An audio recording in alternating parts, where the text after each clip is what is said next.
Bienvenue pour ces rencontres de l'orientation de l'ISEG. Je suis Béatrice Vandeau, directrice des partenariats entreprises et du réseau des anciens. Et j'ai le plaisir aujourd'hui encore d'accueillir un diplômé. Aujourd'hui, c'est un diplômé de l'ISEG Bordeaux, promo 2014. Il s'agit de Guillaume Comagnac, qui est donc aujourd'hui directeur du développement et des relations start-up chez Tracteur. On va revenir avec Guillaume sur son parcours professionnel entre la France, mais aussi le Canada. Donc, ça va être la spécificité de cette rencontre.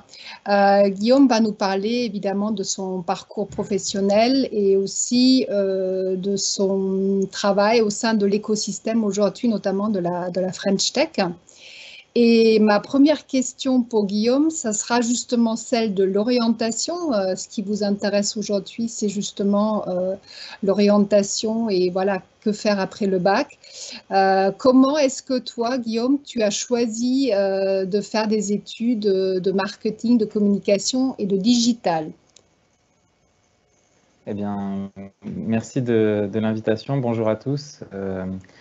Alors, pour répondre à cette question, faut déjà dire que si je me reprojette quelques années en arrière, j'avais absolument pas du tout idée du métier que j'allais faire plus tard. Je pense que quand on est au lycée, on est beaucoup à être dans cette phase-là. Moi, c'était le cas. En fait, le marketing, c'est venu un petit peu par hasard. J'avais beaucoup de monde dans ma famille qui faisait déjà du commerce, qui était plutôt dans le secteur tertiaire, comme on dit. Et donc, j'ai fait un bac STG, donc aujourd'hui STMG,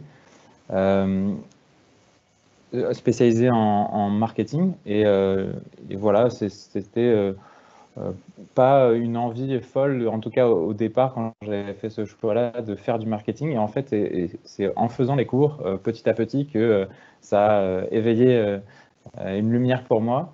Et donc, à l'issue de mon bac, j'ai cherché, en tout cas, à m'orienter plutôt dans une voie marketing, commerce.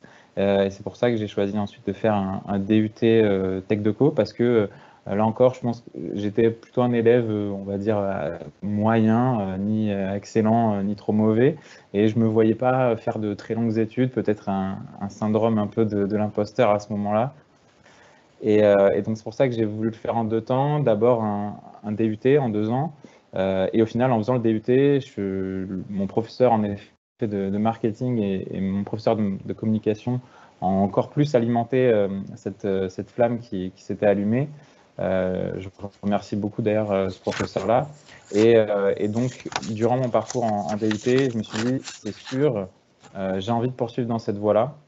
Et j'ai rencontré l'ISEG lors d'une journée portes ouvertes. Et ça m'a ouvert les yeux sur oui, je pouvais faire un bachelor et un master, moi qui me l'interdisais peut-être un petit peu dans un coin de ma tête. Et donc voilà, j'ai rejoint ensuite l'ISEG à Bordeaux. Et moi qui ai toujours eu une passion un petit peu pour la technologie, le web, voilà, j'étais toujours dans la famille ou parmi les amis le garçon qui connaît bien les nouvelles technologies. J'ai décidé d'orienter aussi mon parcours plutôt en marketing digital. Et voilà, et c'est le master dont j'ai été diplômé en 2014. D'accord. Alors, est-ce que justement, tu peux nous dire un petit peu comment tu as vécu donc ces années ISEG, une fois que tu as intégré donc l'ISEG en admission parallèle? Voilà, qu'est-ce qui t'a marqué? Quels étaient les temps forts de cette scolarité? Alors, il y a plein de choses. Déjà, je pense qu'il y a l'effet de promotion, je trouve, qui était assez important au moment où moi j'ai rejoint l'ISEG. Je me suis senti vraiment dans voilà, un campus, mais pas seulement avec l'ISEG, mais aussi, je pense, c'est la force en tout cas de ce qu'il y a chez Ionis et l'ISEG, c'est les autres écoles du groupe, avec beaucoup de projets inter-école, et ça, que ça soit dans la vie associative, mais aussi durant le cursus. Il y a cet aspect-là. Il y a les aspects stages aussi. Moi, c'était très important pour moi. C'était aussi le choix, je pense, qui était professionnalisant, voilà, de rejoindre une formation qui vous permet d'aller expérimenter et pas seulement d'être sur les bancs de l'école. Et donc ça, c'est très important. Moi, j'ai consommé au maximum les heures de stage possibles. Et je pense aussi les stages, c'est important parce que ça permet de aller découvrir pour quel type de métier on va être fait plus tard. Alors pour ma part, j'ai testé le modèle agence, ça m'a un peu moins plu. J'ai testé un modèle plus gros groupe en rejoignant Cdiscount. Voilà, il y a des aspects qui m'ont énormément plu sur l'aspect un peu technologie, start-up, mais les aspects très gros groupes m'ont moins plu. Donc voilà, en fait, avec les stages, on arrive petit à petit à dessiner aussi une orientation professionnelle, j'ai envie de dire. Donc il y a ces aspects-là, et notamment quand je parlais des projets dans l'école, il y a énormément de concours où on est amené à rencontrer des intervenants professionnels, et notamment je pense qu'on pourra en parler un petit peu après, mais qui est OpenISEG. Et voilà, et le dernier point, moi ce que j'ai vraiment adoré, c'est qu'il y a un vrai mélange entre la partie théorique et la partie pratique. Et on n'est plus du tout comme au lycée, juste à consommer les cours, mais aussi, grâce aux intervenants professionnels, à se mettre en pratique, alors avec des cas durant l'école, et parfois avec des entreprises qui viennent et qui nous challenge, viennent chercher nos idées. Donc ça, c'est vraiment super sympa. Alors justement, j'ai eu le plaisir de t'avoir en cours et j'ai aussi eu le plaisir de t'accompagner lors d'une présentation devant une agence d'une recommandation. C'était le challenge national. Est-ce que tu peux justement nous parler un petit peu de ce challenge et aussi d'un autre challenge qui est très important, puisqu'avec ton équipe, tu avais remporté un prix pour OpenISEG. Donc, est-ce que tu peux nous dire un petit peu comment tu as vécu ces moments parfois de frustration parce que vous n'aviez pas gagné le challenge national, mais par contre, pour le challenge OpenISEG, vous aviez été bien placé. Oui, en effet, ça, c'est des souvenirs vraiment marquants là, de mon parcours à l'ISEG. Donc, c'est 2 années coup sur coup où il y a eu d'abord le challenge national et ensuite OpenISEG. Alors, le challenge national, c'était une marque qui, on peut la nommer, hein, Virgin Mobile, qui était venue chercher les bonnes idées des étudiants de l'ISEG. Donc, qui dit challenge national veut dire que l'ensemble des écoles de l'ISEG, donc sur les 7 ou 8 campus, je n'ai pas envie de dire de bêtises, mais l'ensemble des étudiants sont mis à contribution. Et chaque campus allait élire un projet ou une équipe un peu championne pour aller représenter le campus en finale à Paris. Et avec mes amis Adrien et Benjamin, j'ai pu être sélectionné, et on est parti présenter devant des représentants de l'entreprise Virgin et un jury un peu plus étendu de professionnels notre recommandation. Donc là, il fallait se mettre comme si on était une agence et leur faire cette présentation avec un PowerPoint devant eux et être le plus convaincant possible. Alors ça ne l'a pas fait, mais on était quand même très content de notre proposition et d'avoir représenté Bordeaux. Très bon souvenir aussi d'avoir l'ensemble du campus et des autres étudiants qui étaient derrière nous, qui avaient pu regarder la retransmission en live. Donc ça, c'était une super expérience. Et au final, c'était ni plus ni moins qu'un peu le pied à l'étrier pour l'année d'après. Parce qu'en fait, quand on a eu ce succès-là, avec justement Benjamin et Adrien, on s'est dit, bon, l'année prochaine, il faut qu'on refasse un coup un petit peu comme celui-ci. Sur quoi on peut s'engager. Et il y a un concours au sein de l'ISEG qui s'appelle le concours OpenISEG, donc, qui permet à l'ensemble des étudiants de première à 5e année et aux, je crois, 5 ou 6 dernières années d'alumni, donc des nouveaux diplômés, 5, donc Béatrice me fait signe, de participer. Donc pour cela, il faut avoir une idée. Et cette idée, il faut présenter un dossier qui raconte pourquoi cette idée, elle mérite d'être concrétisée, développée. Donc voilà, nous, on entamait notre cursus dans le marketing digital. Il y avait ce monde des startups qui démarrait fort, et puis c'était la grande mode des applications mobiles. Et donc on avait pensé une application mobile, et donc on a fait ce projet, tout au long du premier semestre jusqu'au moment de remettre le dossier de candidature, ben, on se retrouvait chaque semaine à travailler. On avait des séances de travail en plus des cours, et ça a payé. On a pu, là encore une fois, être sélectionné, puis aller représenter le campus de Bordeaux à Paris, devant encore une fois un jury. Et là, cette fois-ci, c'est vrai que c'était très gratifiant parce qu'on a réussi à avoir un prix avec une dotation de 2 000 euros. Ce prix-là, bah, déjà, ça nous a énormément mis en confiance et encouragé en nous disant oui, c'est possible, vous pouvez faire des choses alors que vous êtes encore étudiant. Ça nous a ouvert des portes, des connexions avec des professionnels aussi. Ça, c'était très important. Et puis, bah, avec ce premier budget, on a pu prototyper un petit peu notre idée en allant voir avec un développeur comment on allait pouvoir avancer cette idée. La suite, ça a été plutôt bien pour nous, l'équipe projet, et un peu moins bien pour le projet. C'est-à-dire qu'on est arrivé chacun en fin de cursus et on a chacun eu la chance d'être embauché en CDI dans des sociétés différentes. Et donc, le projet, quand on n'y donne pas 100% de son temps, il a eu du mal à décoller. Et au final, bah, c'est pas grave parce que même si c'est un échec, entre guillemets, on a eu beaucoup d'apprentissage. On avait, grâce à ce projet, appris plein de choses aussi qu'on n'avait pas appris dans le cadre des cours, des choses sur du dépôt de marque, des brevets, etc. Donc, c'est, quoi qu'il arrive, une expérience super enrichissante et on garde un super souvenir de ce moment-là. Je me souviens très bien, le projet s'appelait Pause et parfois j'y repense parce que c'est vrai que c'était une appli qui permettait justement de se déconnecter. Et c'est vrai que ça nous manque parfois. Du coup, est-ce que justement, Guillaume, puisque tu as commencé à aborder ton parcours, donc post-ISEG, donc ton parcours professionnel, est-ce que tu peux nous raconter un petit peu comment ça s'est passé? Comment d'ailleurs, à travers les stages, tu es arrivé vers cette intégration professionnelle? Et puis, bah, nous parler aussi un petit peu de ton passage au Canada. Ça marche, avec plaisir. Oui, alors, ben, je le disais, à l'ISEG, il y a énormément d'intervenants professionnels.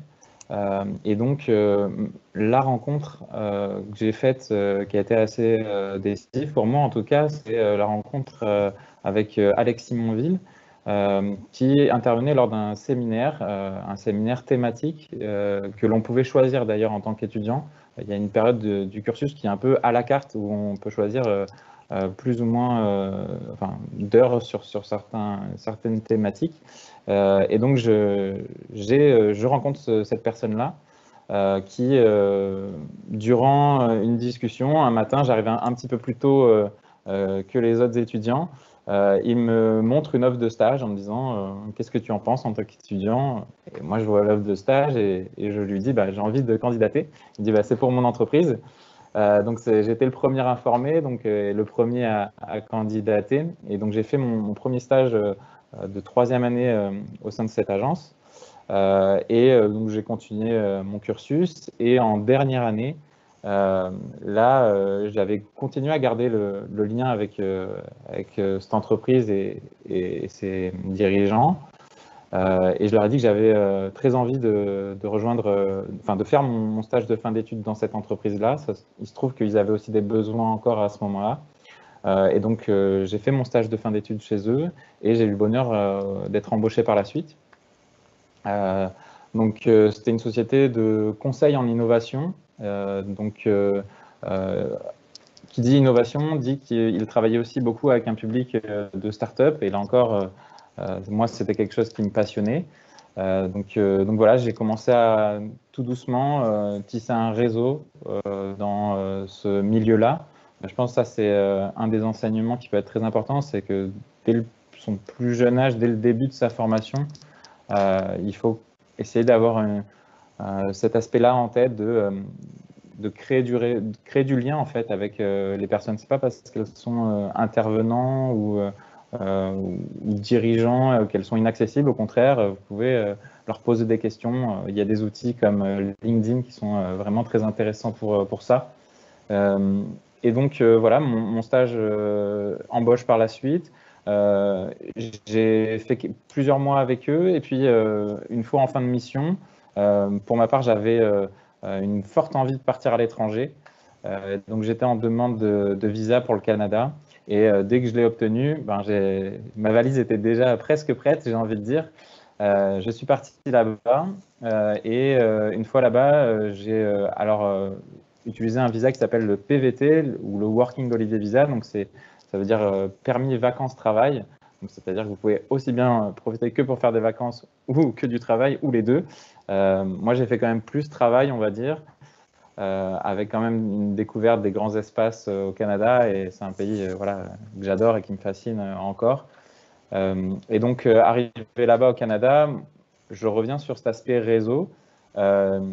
Moi, je voulais travailler dans le milieu de la technologie et des startups. Donc, qu'est-ce que je fais? Je regarde quels sont les événements professionnels dans ce secteur-là. Et donc, je m'inscris à un événement de la French Tech Montréal qui se lançait alors. Et un des premiers événements, c'est la French Tech Montréal accueille la French Tech Bordeaux. Donc, les entrepreneurs de Montréal qui accueillent les entrepreneurs de Bordeaux.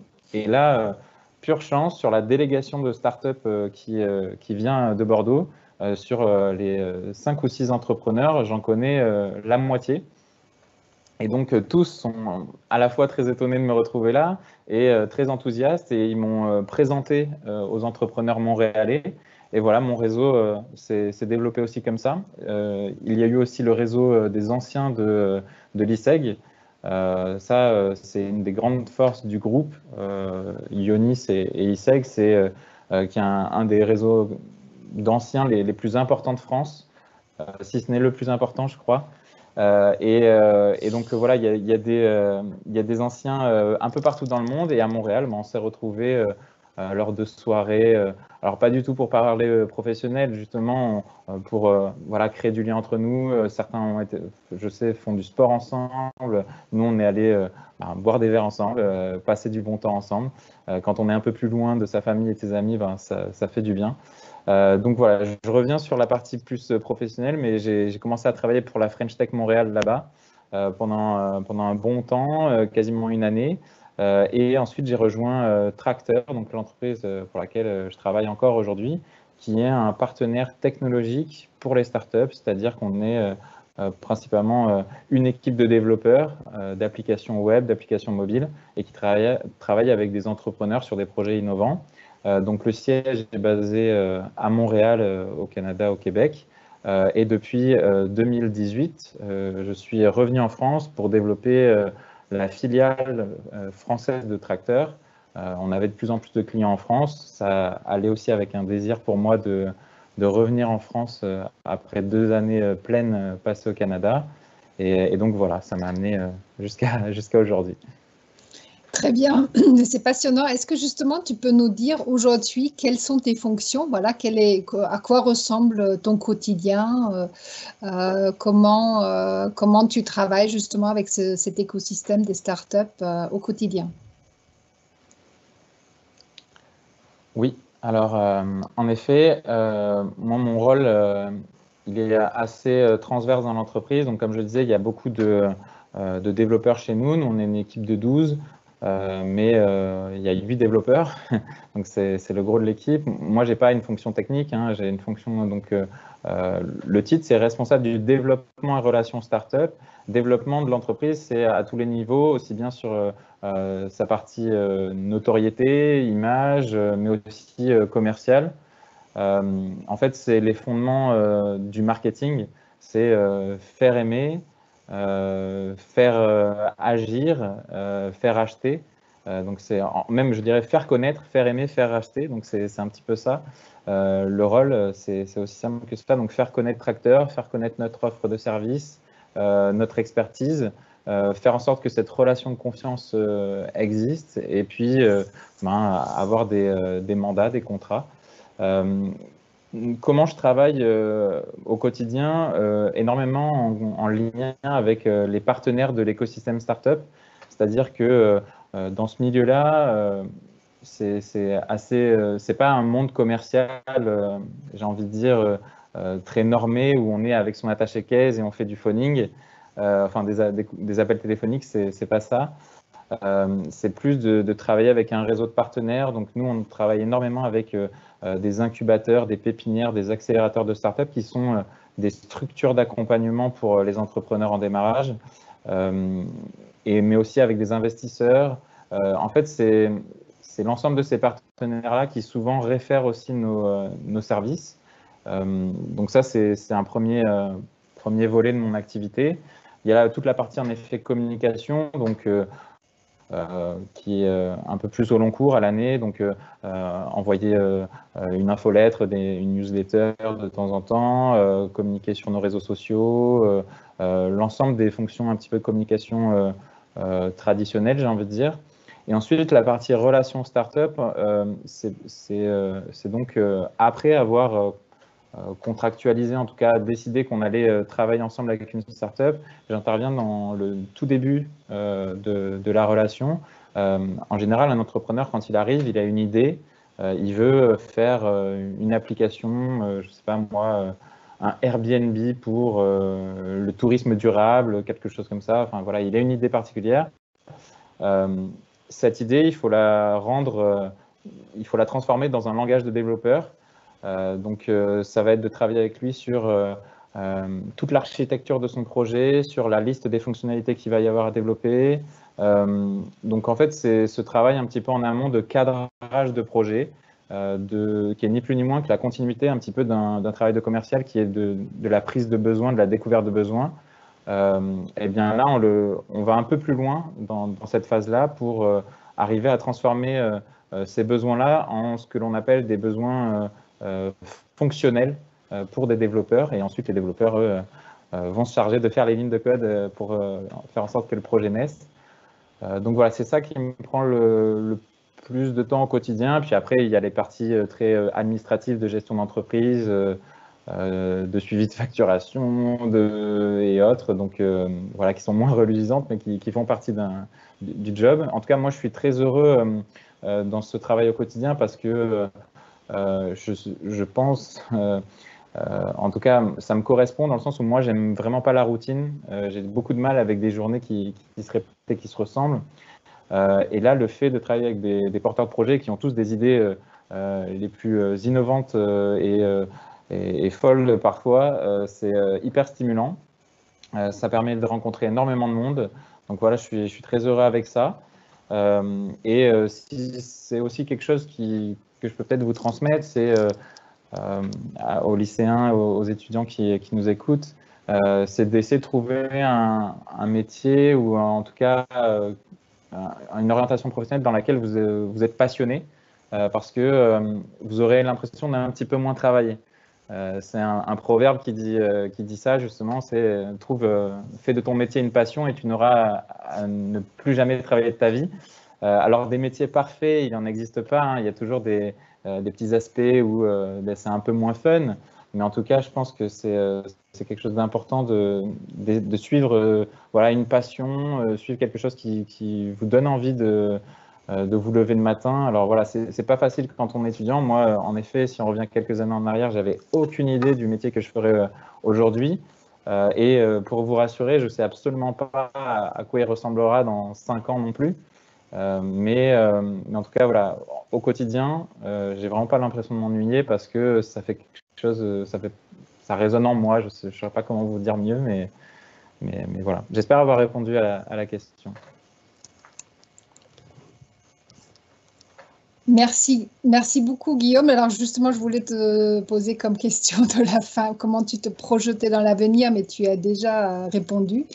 comme beaucoup d'étudiants ou d'anciens, on ne sait pas non plus exactement ce qui va nous arriver dans les prochaines années en termes de métier. On n'a pas de questions via le chat, donc on va conclure ce live. Donc merci beaucoup à toi pour ton témoignage. Je vais te repasser quand même la parole si jamais tu veux redire un petit mot de la fin. Sinon, on se quitte et à très bientôt puisque tu es aussi très actif au sein de notre club des entrepreneurs et on est amené à se revoir régulièrement. Eh bien, merci beaucoup encore pour l'invitation. J'espère que ça a pu être un petit peu éclairant. C'est toujours pas forcément évident, hein. En tout cas, ce que je pourrais, voilà, je veux terminer sur ce que je vous ai dit juste avant. Continuez d'être curieux, et suivez vos passions. Je pense que c'est le meilleur moyen de petit à petit aller vers sa voie professionnelle.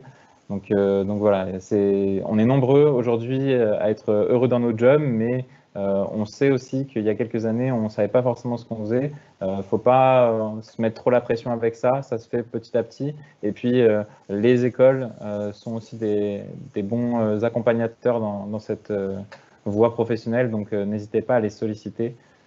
C'est vraiment très important, il y a du monde qui est là pour nous aider. Merci beaucoup Guillaume et à très très bientôt. Hein. Merci. À bientôt Béatrice. Au revoir. Merci. Au revoir à tous et à toutes.